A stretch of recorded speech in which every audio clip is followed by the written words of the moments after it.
Hi, I'm Calvin. Today I'm here with our guest Sheila. Hello, thanks for having me, guys. This is very nice. Okay. In this interview, I'm going to ask a few questions so that our audience can know more about you. Sure. So I'll start with the first question. So the first question, you took anthropology and sociology as your degree study. Yes, If you can make a choice again back to 17 years old, would you consider taking a music degree? No, actually I won't, because I think I really like what I studied in university. I thought actually I really wanted to do psychology, and anthropology was like the next best thing. But it turns out to be like one of the best life-changing courses I've ever did, because it really opened up my mind as a person.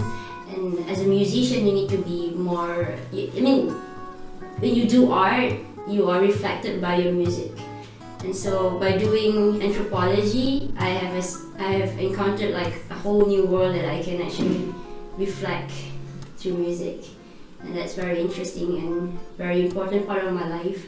But that being said, I really wish I did a music study as well. I just like took more official lessons or something like that, because I've been struggling this whole time to learn music by myself.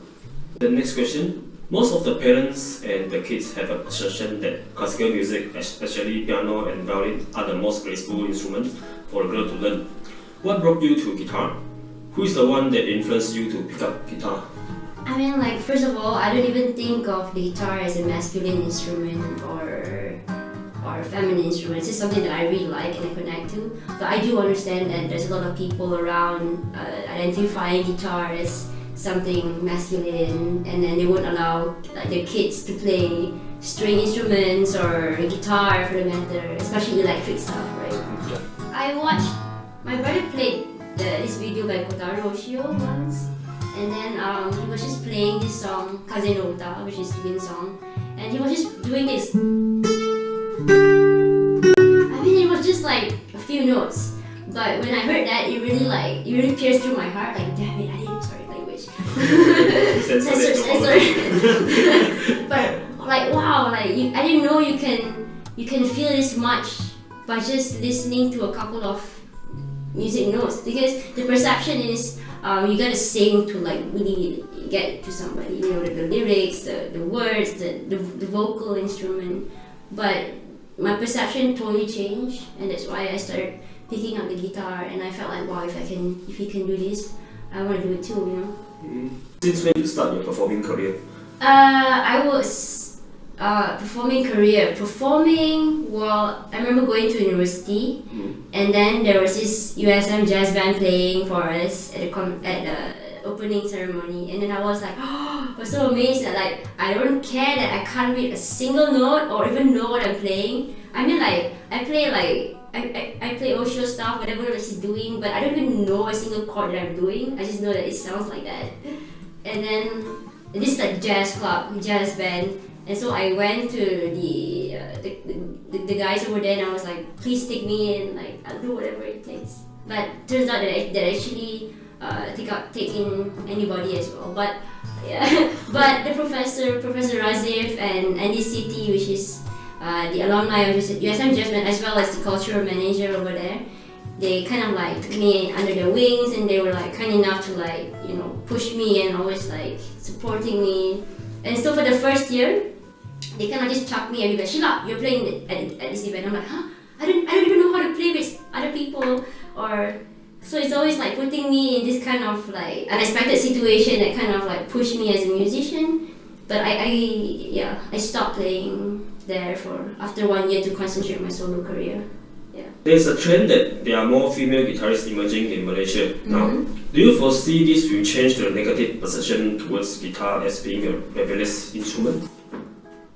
Do I look rebellious? A little bit. Yeah, jeans and dog mark. I've been meaning to show off. I'm just kidding. Rebellious? I don't know. I mean, I think it really depends on where you grew up and like the people that you surround with, because like no one in my family think that it's rebellious, especially it's acoustic. And but I do, as I said earlier, like I do understand that there's a lot of family that thinks that guitar is a negative instrument because most of the people like go to jamming studio and they're like smoking or drinking around the place, and so the parents around there will say, oh, these guys are like not so good guys. But for those like compared to those who go to proper music school, their kids just very beautiful and go to learn piano and stuff. So and they also take the exams and stuff. I think this is what makes the difference perception between. But no, I don't think guitar is a rebellious instrument at all. I mean, like, ultimately it's a tool, and it's up to you how you want to use it. You can make it rebellious, you can make it a ballad, you can make it a rock, you can make it a whatever you want, you know. So it's ultimately any instrument in the world is it's just a tool to kind of express yourself. Music performing industry is a tough career facing lots of challenge. What is the biggest challenge you've encountered in your music journey and how you overcome that? I think it's finance for sure. I was just having this conversation with a couple of friends, and like you realize that people who really made it, they also have the financial support from their family to be able to do what they really want to do, and they struggle like musically, but at least they have the financial backup to pay their bills, because ultimately like we need to pay bills, you know. But I'm not saying that music is you can't earn from music. That's not true. You actually earn a lot, but not as much as you think. I think more of the struggle is actually myself. Like I am giving myself my own struggles, because it's all in the brain, you know. Like it's a struggle every day to fight yourself, and it's like to battle within you and say that you can actually do it. But it's all about the love for music, because if it's not for that, I won't even bother going through this whole regimen. But I just love music so much. The last question. We noticed that Sheila, you are more often singing compared to the past few years. Most of us get to know you because of fingerstyle. So what makes you turn your direction? Did you find singing actually help you in self-developing in music career? I mean, I'll be honest, like I've always written original songs that require singing. But the struggle for me is that I wasn't really gifted like you know, like most people when they're young they can just sing. So I couldn't sing my own songs, and that has always been a struggle that I have. And I've recently, in the past couple of years, been partnering with musicians in Penang, and we do like cafe, jazz club, bar gigs, hotels. Because I'm going full on solo right now, the fact is you can't get like 15-minute set or 30-minute set in Penang and expect payment, or unless it's like a festival or something that's big. I'm talking about like live cafe shows, because they don't really want to listen to like 2 hours of guitar music. I sing out of necessity, but at the same time now I kind of have found myself having some love towards singing. I actually really like singing now. And also to answer your question, yes, singing definitely like develops my ability as a musician, because one, it makes me a lot more versatile. Just now you said that you are focused on solo performing now.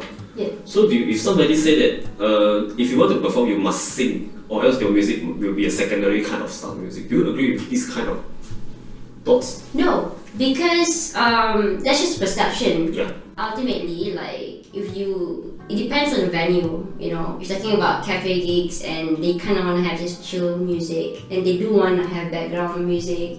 So the perception is you gotta do instrumental. But if you want to like stand out, then you have to sing. That's kind of the perception, right? A lot of people share that because they're not used to seeing a solo guitar performer standing out. Like you don't see people like Tommy Emmanuel, local guitarists like Tommy Emmanuel doing this much. That's it. I mean, like Roger Wang, Asamat, and then Penang you have Brian, Victor, me. Ultimately, it depends on what you want to do as a musician. But not just being forced to do that. Yeah. But you can get a singer to sing with you if that's what you want. But I get the point is you want fingerstyle music to stand out. I think it's that perception, you know, you see like acoustic guitar or singer-songwriter, right? Yeah. So that's kind of the perception. And then when they see someone perform, okay, I want to hear someone sing. Guitar, violin, or whatever is kind of like a backup to the vocal. That's like our perception. Because as I said, we're not a music-centric society. But it's your responsibility to go out and show them. To do more content. At the end of the interview, tell us about your future plan. Are you going to record an album or going to a tour or something? My plan is actually to come back to KL eventually, but I have lots of commitment back in Penang as well. But I'm finding more venues and more opportunities for me to stay here in KL. So I'm like, my left leg is there, my right leg is here. So like currently I'm like 2 weeks there, 2 weeks here, to kind of like settle things through. I actually intend to release music videos, like simple ones, just to like kind of like introduction of my music online on social media, like once a month, so that there's like it looks more consistent. Yeah, and then ultimately compiling them and probably get an EP. So that's the plan that I have for now. Thank you, Sheila, to join us today. No, thank you for having me, guys. Okay. This is really nice. So thanks for watching M Guitar Club YouTube channel. Make sure you subscribe our channel for more and more guitar related videos. Thank you.